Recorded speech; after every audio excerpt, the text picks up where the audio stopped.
Ibitangazo byatumye benshi bongera kwibuka skandali yabayeho ikavugisha abantu benshi mu myaka yashize. Iryo tangazo riragira riti: kwa 28 Gashyantare saa 2 za mu gitondo, FBI izashikiriza ibiro byanjye dosiye yuzuye irimo amakuru yose yerekeranye na Jeffrey Epstein, irimo inyandiko zose, impapuro z'amategeko, amajwi, amashusho n'ibindi bimenyetso bifitanye isano na Jeffrey Epstein n'abakiriya be, hatitaye ku buryo ayo makuru yabonetse.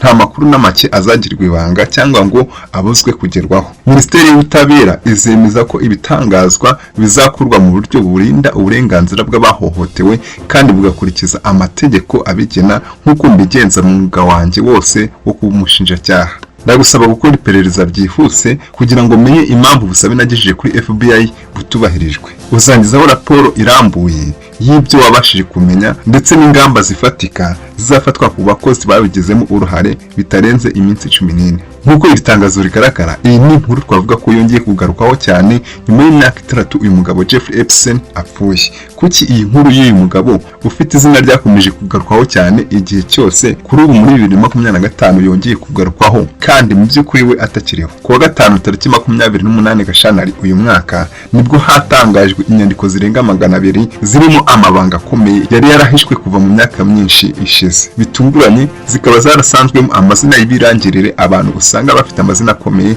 cyane cyane kurusha yandi, cyane cyane muri Leta Zunze Ubumwe za Amerika.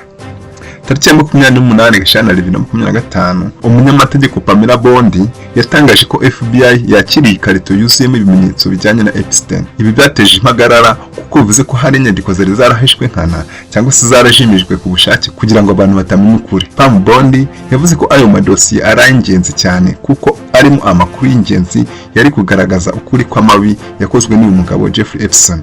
Ayo madosiye naya akurikira: urutonde rw'amazina y'abantu bakomeye bakoranye na Epstein Jeffrey, amakuru arambuye yerekana uburyo abakobwa bashukwaga, amakuru arambuye yerekana uburyo abakobwa bashukwaga, uburyo Epstein yahishaga ibimenyetso anakingirwa ikibaba n'inzego z'ubutegetsi. Ibimenyetso bifatika byerekana ko bamwe mu bayobozi bakomeye bari bazi ibyo akora ariko bagahitamo kutabivuga. Iyi karito yuzuye izi nyandiko yakanguye inzego zose z'ubutabera kuko yavuze ko hari ukuri kenshi kwagizwe ibanga ariko kwari kugiye gutangazwa. Mu myaka yashize hagiye hagaragara abantu bagiye batanga ibirego bavuga ko bahohotewe, bavuga ihohoterwa riteye ubwoba bagiye bakorerwa, nyamara bakabura uruvugiro. Ahubwo hagira ubumbura umunwa ngo avuge ibyamubayeho bikarangira aburiwe irengero. Ni abantu benshi bagiye bagaragara batanga ubuhamya by'uko bagiye bakoreshwa by'agahato mu bikorwa by'urukozasoni bakiri abana bato. Abakobwa bari mu myaka y'ubwangavu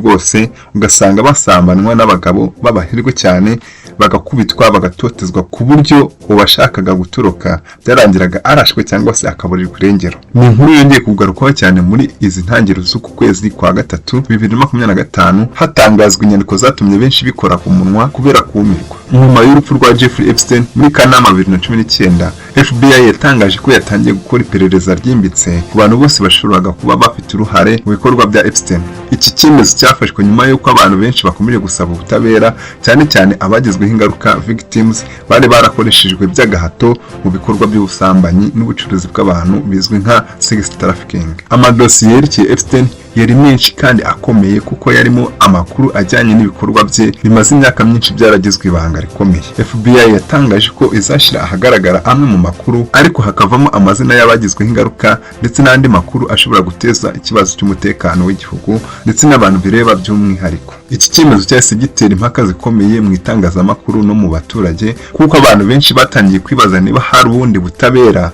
bushoboka ku bantu bakomeye bafitanye isano n'ibikorwa bya Epstein, ku bantu bakomeye bafitanye isano n'ibikorwa bya Epstein. Ese ni muntu ki umuntu ushobora gukora ibyaha umurundo wabyo nyamara bikarangira afunzwe mu gitondo ngo yafunguwe agakomeza ibikorwa bye bibi, abana b'abakobwa bagahohoterwa batavuga ngo bumvwe? Ni muntu ki Jeffrey Epstein? Ese niki cyinshi nyuma y'iki kibazo cyongeye kugarukwaho cyane kikaba cyateje impagarara kandi mu by'ukuri nyir'ubwite atakiriho? Ese niki cyamwishe? Ese yapfiriye muri gereza ku mpamvu z'urupfu rusanzwe cyangwa se n'izindi mpamvu zibyishimo? Reka tubivugeho. Iki ni ikiganiro Did You Know, ikiganiro mutegurirwa mukakigezwaho hano kuri Inkuru Nziza 250 na Francis Inkuru Nziza. Inkuru nziza zicukumburanye ubuhanga n'ahandi wazisanga usibye hano kuri Inkuru Nziza 250. Niyo mpamvu nkubwira nti injira muri uyu muryango w'abashaka kumenya, ureba hasi ahanditse ijambo subscribe maze nawe ushireho itafari ryawe.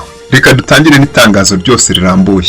Ibaruwa yanditswe na Pamela Bondi, umunyamabanga mukuru wa Leta Zunze Ubumwe za Amerika mu bijyanye n'amategeko n'ubutabera, Attorney General, akaba yarahoze ari umushinjacyaha mukuru muri Leta ya Florida. Dear Director Peter, Bwana Peter, mbere y'uko winjira mu biro byawe, ndasaba dosiye zose zirebana na Jeffrey Epstein. Mu gusaba ubusabe nahawe impapuro zirenga 200, ahanini zigizwe n'inyandiko zigaragaza ingendo z'indege, urutonde rw'abahuye na Epstein, amazina na nimero za telefone z'abahohotewe binyuze mu bikorwa bigayitse bya Epstein Jeff. Nabajije kenshi niba izi nyandiko arizo zose zasabwaga, kandi inshuro nyinshi FBI yambwiye ko nahawe dosiye yuzuye. Ariko ejo hashize nimugoroba nabwiwe n'umuntu wizewe ko ibiro bya FBI biri i New York bifite ibihumbi by'impapuro zirebana n'iperereza no gukurikirana Epstein. Nubwo nasabye izi dosiye kenshi, FBI ntigeze itangaza ko izi nyandiko zihari. Ejo twaganiriye, nawe watunguwe cyane n'iyi nkuru nk'uko nanjye natunguwe.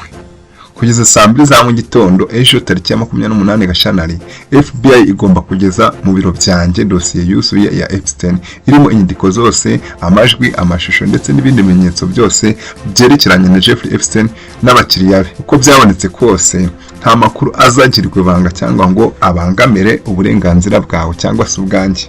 Minisiteri y'Ubutabera izemeza ko igitangazwa cyose kijyanye n'izi dosiye kizakorwa mu buryo bwubahiriza uburenganzira bw'abahohotewe no kubw'amategeko nk'uko nabigenjeje mu mwuga wanjye wose nk'umushinjacyaha. Nanone ndagutuma gukora iperereza ryihutirwa kugira ngo umenye impamvu itegeko ryanjye ritubahirijwe.